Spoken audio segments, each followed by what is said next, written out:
Hey party people, welcome to another video. Today's topic is ClearCoat Restoration. Let me cut to the chase. The only way to permanently restore your ClearCoat, and by restoring it, I'm going to assume that you're here because your car is looking less than. It's looking undesirable. You want to put some of that love back into the equation between your affair with you and your car. You want to enhance the shine, the depth, the gloss. You want to remove some of the imperfections along the way. The only way to do that at a permanent level, which is different than a superficial level. A superficial level would be as simple as grabbing some wax or some spray detailer, some kind of cover-up, like a Band-Aid, a temporary Band-Aid. But that Band-Aid is eventually going to wash off. So you want to do it at a permanent level. The only way to do that is through what's called abrasive technology. I know, sounds scary, right? Well, first off, what you need to understand is that you might think you're working on your car paint, which you kind of are, but what you're really working on is ClearCoat.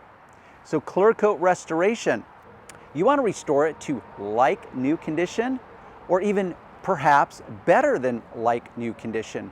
The only way to do that at a permanent level is to use abrasives to scratch your way to success. Now, scratching your way to success is different than scratching your way to perfection. What I want to add, which is a critical point, very few detailers on YouTube talk about it to the level that I think it needs to be talked about, and that is ClearCoat thickness. Your car comes with a certain thickness of ClearCoat. That is a good thing. Yes, you do in fact want to retain as much of the thickness of your ClearCoat as possible, which means this. You have an unwanted overall appearance of your car. But if you accept that you want to alter it, change it, or specifically correct it, hence car paint correction, you want to correct the mistakes, the unwanted effects that your paint is displaying to you in the form of an overall appearance, swirl marks, hologramming, wash, scratch, matters not. It's unwanted. If you accept that you have to use abrasives in order to take it from this to a higher level of perfection, then you have to accept that in the process of doing that, you're going to thin out the ClearCoat. You're going to diminish the thickness of the ClearCoat in the process of abrading or polishing or scratching your way to success. So there's a fine balance between it. But I don't want you to overthink it to the point of inaction. I want you to get off the fence. If you find yourself in a high level of fear or anxiety because you've watched these endless videos and they've put the fear of God into you by embellishing and hyping up and making little molehills into big massive mountains with all the garbage talk that they will teach you, I want to simplify it for you.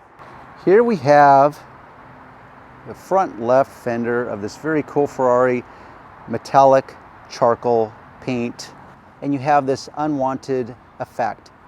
What's showing up with the reflection of the sun is what's called an overall effect of cobwebbing, spiderwebbing. It looks like a gazillion spider webs have been laid out, and now the circular pattern of the sun is creating this unwanted effect. Now, you may not even know that it's unwanted, but I'm going to tell you it's unwanted.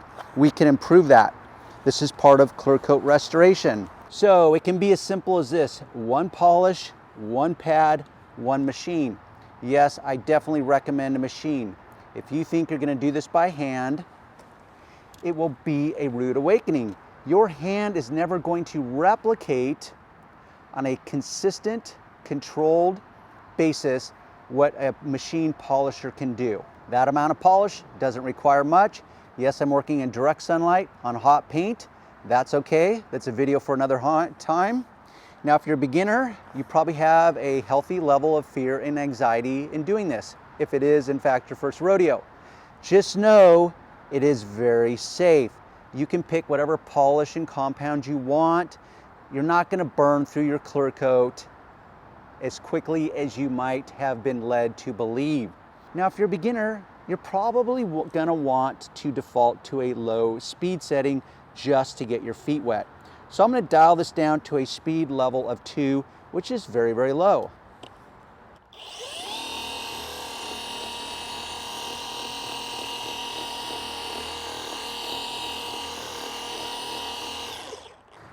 Always use a microfiber cloth. I don't care what brand you pick, you can decide upon that, but always pick a microfiber cloth. And this is what you do.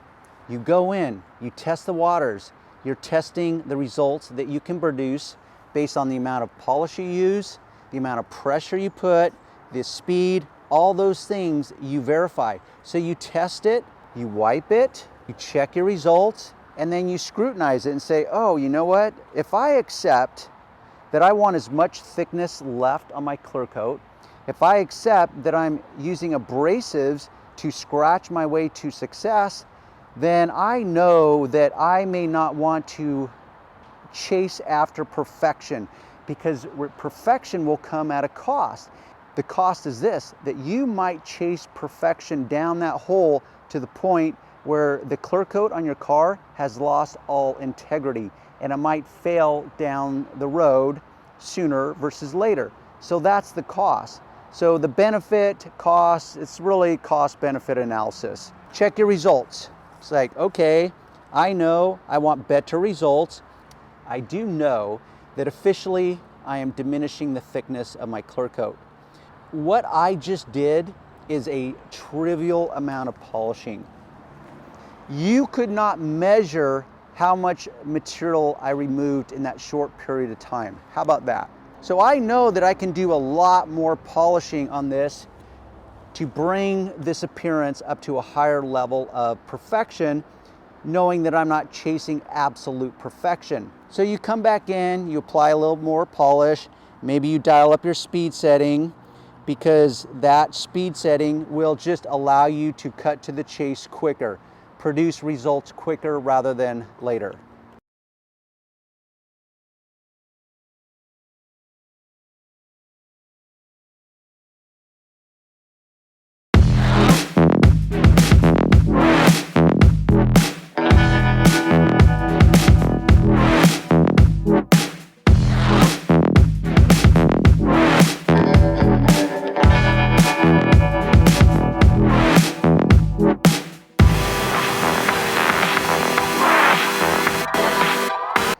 Come in, wipe,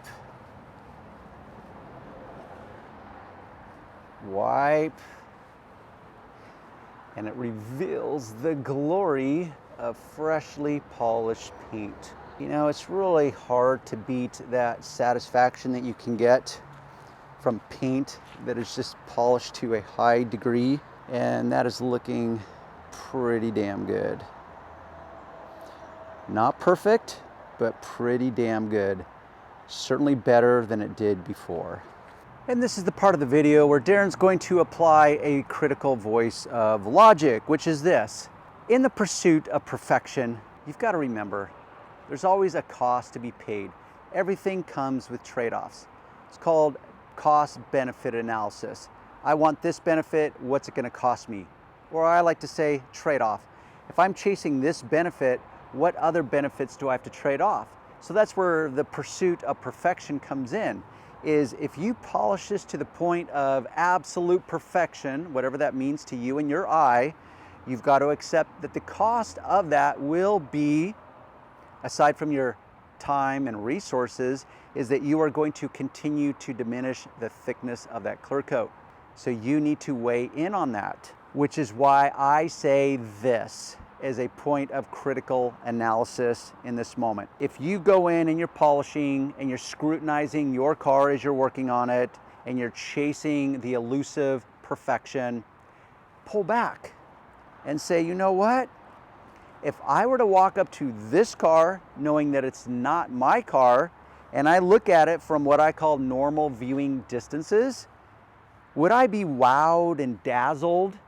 Would I have a certain level of envy brewing up inside of me? If the answer is yes, yes, and yes, then I would say you nailed it. I would say that, okay, this is the time that I can stop. Because anyone that's going to walk up to this is going to be like, oh my gosh, that paint looks dripping wet. It looks so shiny and glossy and deep. If that's the case, then you nailed it. You don't have to keep chasing perfection, because you can, and some of you will, drive yourself crazy trying to achieve ultimate perfection. And maybe it just doesn't exist. Maybe you just need to pull yourself back and apply what I call more realistic expectations. Okay, always check the links below. It'll take you to my website where I wax even longer and stronger on a particular subject, and you can find the exact products that I recommend. Give it a thumbs up. If you learned even just one thing in today's tutorial, just give it a thumbs up. And if you did learn that one thing, I would love to hear about it, as well as the readers that come in after the fact would love to hear about it. Let us know what that is. Until then, we'll see you on the next video.